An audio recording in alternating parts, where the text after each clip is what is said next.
السلام عليكم، ازيكم حبايبي؟ عاملين ايه؟ اخباركم ايه يا ولاد؟ يلا نعمل مع بعض طريقه عمل شيبس الافران يا ولاد. طريقته سهله وبسيطه جدا، المكونات موجوده في البيت، يعني بص حاجات بسيطه قوي. وهتعملي بصي، عملنا من النص كيلو قد ايه يا حبايبي؟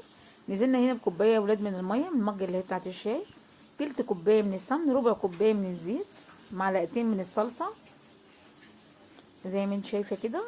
ومكوناته بسيطه جدا. حطينا هنا ربع كوبايه، ربع معلقه بيكنج باودر على الدقيق، ومعلقه ملح عشان ده حادق طبعا. بصوا يا حبايبي اهو، هننزل بيه كده بالشكل ده كده.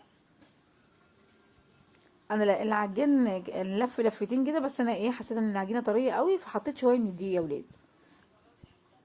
بصوا انا حطيت طبعا ده نص كيلو من الدقيق يا حبايبي، ده اللي احنا حطيناه ده نص كيلو من الدقيق. فحسيت ان هو محتاج معلقه دقيق تاني، حطيتها له. خلاص كده العجينه بقت تمام معايا.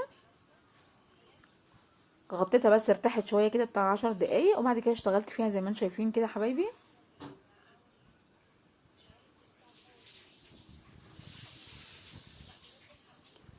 ممكن تقسمي العجينه بتاعتك لاربع خمس كور، وتبططي كده وتشتغلي فيها بالشكل ايه اللي زي ما انت شايفه كده. العجينه معايا طريه قوي، بس انا مستحمله طريانها علشان بتدي نتيجه احلى يا ولاد، ويبقى مقرمش وجميل. هنا شويه من اللبن، الاضاءه بس بتاعت الرنج يا ولاد، بص بتخلي لونه عامل ازاي. هنا كده شويه من اللبن، عليهم شويه من الملح. بحط هنا بقى ايه، بصوا سمسم وحبه البركه زي ما انتم شايفين كده الاول.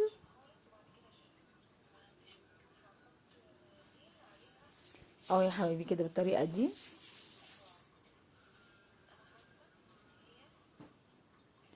هنا بحط زيتون اسود مخلي كده ومقطعاه قطع صغيره، بيدي طعم حلو قوي.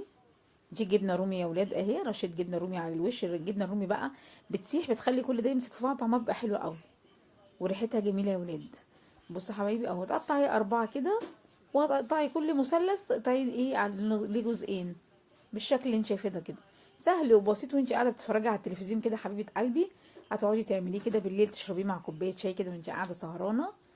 الصبح في الفطار كده عايزه تاخدي لك رايحه جايه تقرقشي وتقرمشي كده، طعمه جميل قوي يا ولاد. بصوا حبايبي اهو كده احنا خلصناه كله. دايما تدخليه على نار هاديه عشان يديكي نتيجه حلوه.